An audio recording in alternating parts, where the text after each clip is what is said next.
نحمده ونصلي ونسلم على رسوله الكريم أما بعد فأعوذ بالله من الشيطان الرجيم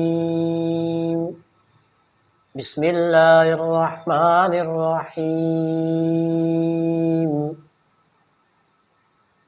فاذكروني أذكركم واشكروا لي ولا تكفرون صدق اللہ مولانا العظیم۔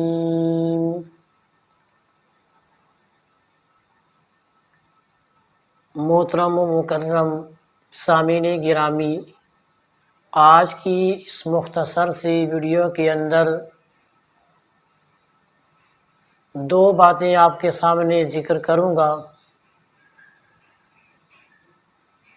اور وہ دو باتیں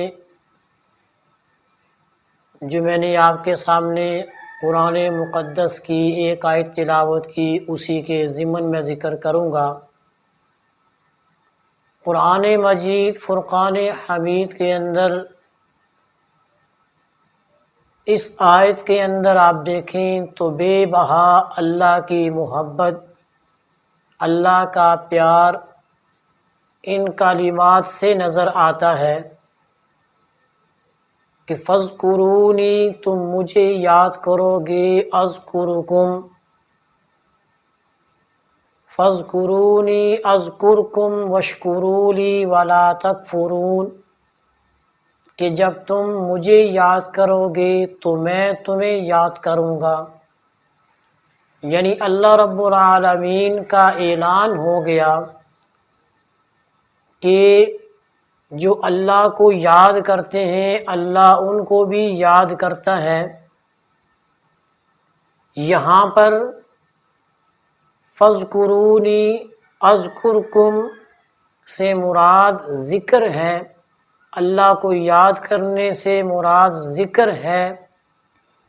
وہ آپ ذکر کر کے اللہ کو یاد کر سکتے ہیں، اور اللہ کو یاد کرنا اتنا اللہ کو پیارا ہے، اتنا اللہ کو محبوب ہے کہ اللہ بھی اس بندے کو یاد کرتے ہیں۔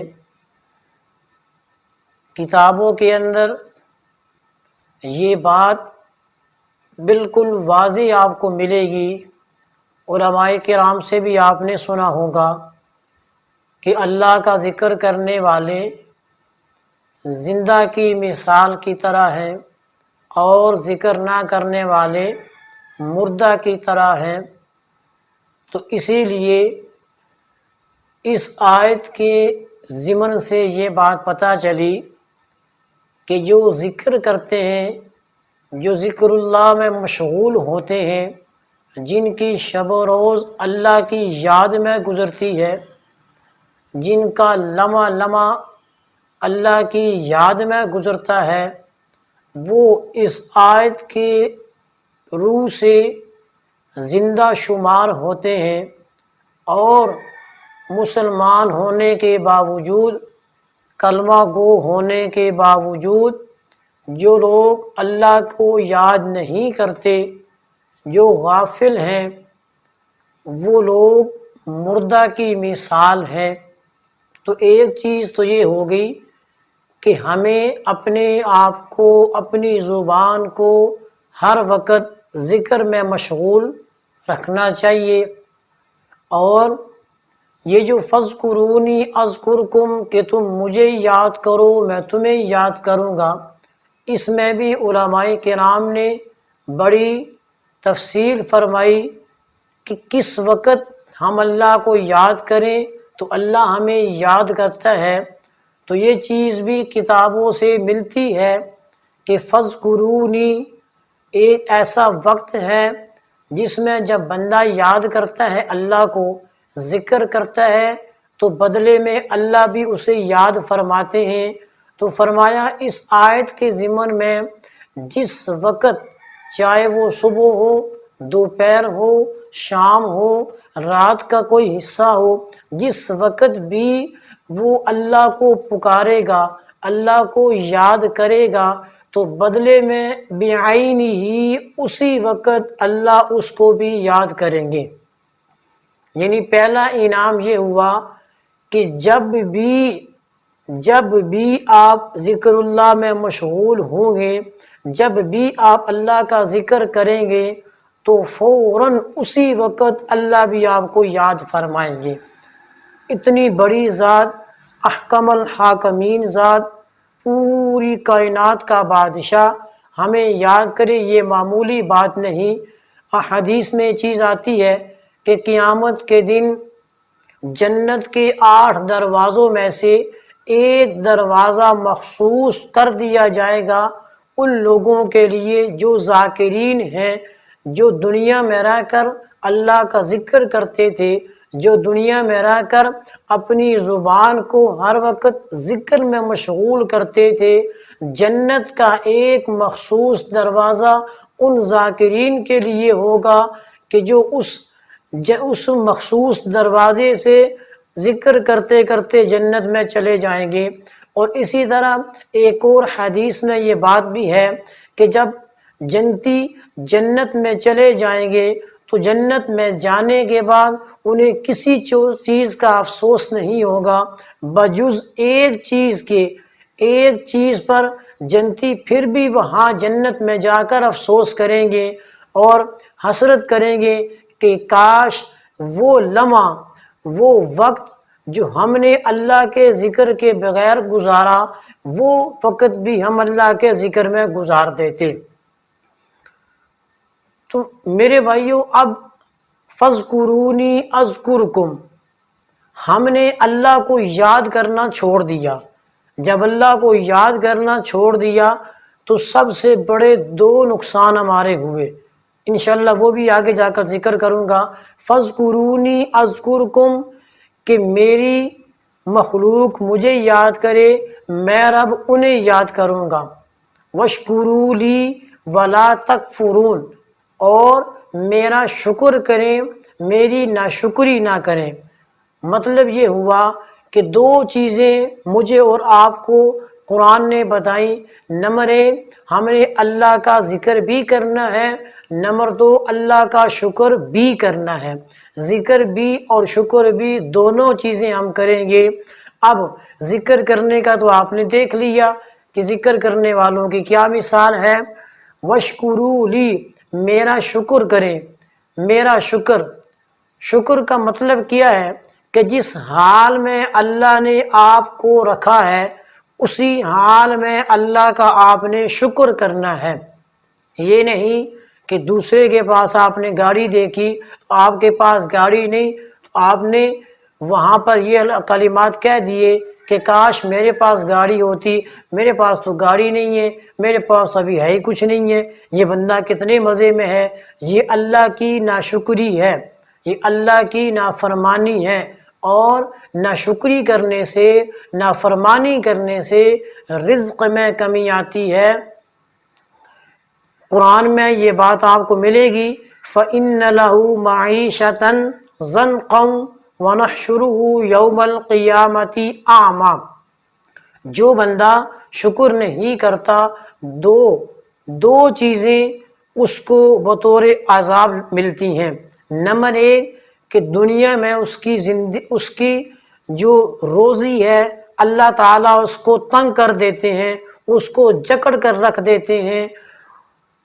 دوسرا نقصان کہ جب قیامت کے دن اٹھے گا تو وہ آنکھیں ہونے کے باوجود اندھا ہو کر اٹھے گا۔ تو شکر ہر میں کریں۔ ہماری ابتدا کہاں سے ہوئی؟ الحمدللہ رب العالمین۔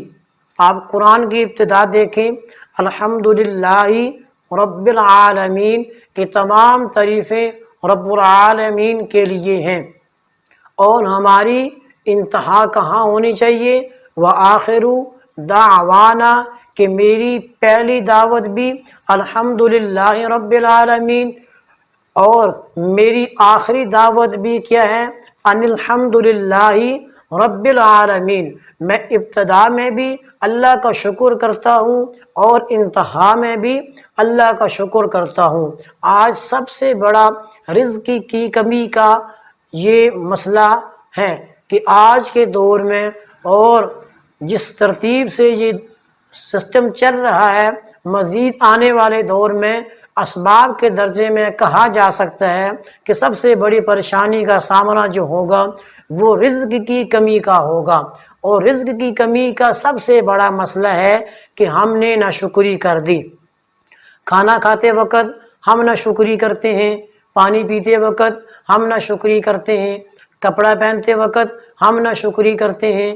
اللہ کی کون کون سی نعمت ہے کہ جس کی ہم ناشکری نہیں کرتے؟ تو ناشکری کا سب سے پہلا جو ہمیں نقصان ہوا فَإِنَّ لَهُ مَعِيشَةً ضَنْقًا، کہ اللہ رب العالمین ہماری معیشت کو، ہماری ترقی کو ضنقا تنگ کر دیں گے، جکڑ کر رکھ دیں گے۔ تو کوشش کریں ہر حال میں، آپ جس حال میں بھی ہیں آپ اللہ کا شکر کریں۔ آپ اگر بیمار بھی ہیں، دوسرا آپ کے پاس صحت مند ہے، تب بھی اللہ کا آپ شکر کریں۔ جس حال میں بھی آپ رہیں گے سامعین گرامی، شکر آپ پر اللہ کا واجب ہے، شکر آپ پر اللہ کا واجب ہے، ضروری ہے آپ کے لیے، میرے لیے کہ ہم اللہ کا شکر ادا کریں۔ سب سے پہلا فائدہ ہوگا کہ آپ کی معیشت کھل جائے گی، اس میں برکت آ جائے گی، آپ کی روزی میں فراوانی آ جائے گی۔ دوسرا نقصان یہ ہوا کہ جب ہم نے شکر کرنا چھوڑا، وَنَحْشُرُهُ يَوْمَ الْقِيَامَةِ أَعْمَىٰ، کہ جب قیامت کے دن لایا جائے گا، جمع کیا جائے گا، تو اس وقت وہ بندہ جو ناشکری کرتا تھا، جو کیا کرتا تھا، بات بات پہ ناشکری کرنا، میرے پاس تو ہے ہی کچھ نہیں، بھائی میرے تو حالات ہی تنگ ہیں، بھائی میرا نظام تو بڑا مشکل چلتا ہے، مجھے اللہ نے دیے کیا ہے۔ جیسے واقعات میں یہ چیز آپ کو ملتی ہے کہ حضرت موسیٰ علیہ السلام اللہ سے ملاقات کے لیے جا رہے تھے، تو راستے میں دو بندوں سے حضرت موسیٰ علیہ السلام کی ملاقات ہوئی۔ تو ایک بندے نے عرض کی کہ اے موسیٰ، آپ اللہ رب العالمین کے پاس ملاقات کے لیے جا رہے ہیں، تو میری ایک گزارش لے جائیے کہ اللہ سے فرمائیے کہ میرے رزق کو کم کر دیجئے، میرے رزق کو کم کر دیجئے، میرے پاس اتنی مال و دولت ہے جو سنبھالی نہیں جاتی، تو اللہ میرے رزق کو، میری دولت کو، میری معیشت کو کم کر دے۔ موسیٰ علیہ السلام نے فرمایا ٹھیک ہے بھائی، میں جاؤں گا، تیری بات اللہ رب العالمین کے سامنے رکھ دوں گا۔ دوسرے بندے نے سوال کیا اے موسیٰ، آپ اللہ کے پاس جا رہے ہیں تو میری بھی ایک گزارش اللہ کے دربار میں پیش کر دیں کہ اللہ میری معیشت، میری روزی بہت تھوڑی ہے، بہت تنگ ہے، جس سے گھر کا نظام نہیں چلتا، گھر کا گزر بسر نہیں ہو پا رہا، میری رزق میں فراوانی کر دیجئے، میری معیشت کو بڑھا دیجئے۔ موسیٰ علیہ السلام نے فرمایا ٹھیک ہے بھائی، تیری بھی بات میں اللہ کے دربار میں پیش کر دوں گا۔ اب موسیٰ علیہ السلام بارگاہ خداوندی میں پہنچے تو یہ دونوں باتیں، ان دو آدمیوں کی دونوں باتیں اللہ کے دربار میں پیش کر دی کہ یا رب العالمین، وہ فلاں بندہ رزق کی زیادتی کے بارے میں پریشان ہے، اس سے سنبھالا نہیں جاتا، اس کی یہ تمنا ہے کہ میری رزق میں کمی ہو جائے۔ تو رب العالمین نے فرمایا موسیٰ جاؤ تو اسے کہہ دینا کہ تم میری نافرمانی کرو، تم میری ناشکری کرو، نافرمانی اور ناشکری کی وجہ سے تمہارے رزق میں کمی ہو جائے گی۔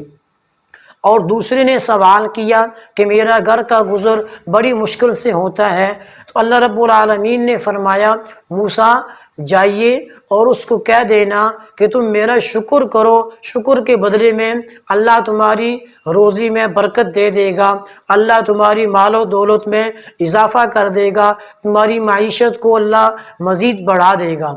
حضرت موسیٰ علیہ السلام جب واپس آئے تو انہی دو بندوں سے ملاقات ہوئی اور فرمایا بھائی تو نے کہا تھا کہ روزی میری تنگ ہو جائے، میں نے بات تیری بارگاہ خداوندی میں رکھی اور رب العالمین کا جواب بھی سن۔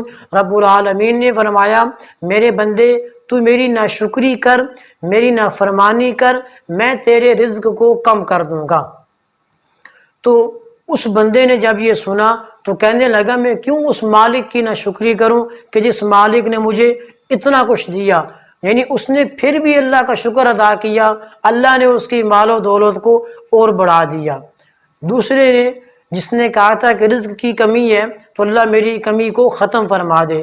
موسیٰ علیہ السلام نے کہا بھئی تیری بات بھی میں نے بارگاہ خدا بندی میں پہنچا دی، اور جواب یہ ملا کہ تو میرا شکر کر، میں تیرے رزق کو، تیری معیشت کو بڑھا دوں گا. تو اس نے پھر نافرمانی کا جملہ بولا کہ میرے پاس تو ہے ہی کچھ نہیں، اللہ نے مجھے دیے ہی کچھ نہیں، تو میں کس چیز پر شکر ادا کروں. تو واقعات میں یہ چیز ملتی ہے کہ اس کا ایک ہی کمرہ تھا، ہوا چلی اور ہوا کے زور کی وجہ سے ہوا نے اس کمرے کو بھی تہس نہس کر دیا. مطلب کیا کہ اس نے پھر نہ شکری کا جملہ بولا، اللہ نے اس کی معیشت کو، اس کی روزی کو مزید تنگ کر دیا. اور پہلے بندے نے پھر شکر گزار بنا، شکر والا جملہ بولا، اللہ نے اور اس کی روزی کو بڑھا دیا. تو یہ دیکھیں کہ شکر کرنے سے ہمارے رزق میں اضافہ ہوتا ہے، اور ناشکری کرنے سے، نافرمانی کرنے سے رزق میں کمی ہوتی ہے. تو دو چیزیں آپ نے اپنا کے رکھنی ہے. آج کی اس ویڈیو کے اندر ہمیں دو چیزیں ملی ہیں، فَاذْكُرُونِي أَذْكُرْكُمْ، نمبر 2 وَاشْكُرُوا لِي وَلَا تَكْفُرُونَ، کہ ہم نے زیادہ وقت اللہ کے ذکر میں گزارنا ہے. اور نمبر 2 ہر حال میں اللہ کا شکر ادا کرنا ہے. تو اللہ تبارک و تعالیٰ سے دعا ہے کہ اللہ تعالیٰ ہمیں ان دو صفات کو اپنے اندر کما حق ہو پیدا کرنے کی توفیق نصیب فرمائے. انشاءاللہ پھر کسی نئی ویڈیو کے ساتھ آپ کے سامنے حاضر ہوں گے. تب تک کے لیے ہمیں اجازت دیجیے. اللہ حافظ. السلام علیکم ورحمۃ اللہ وبرکاتہ.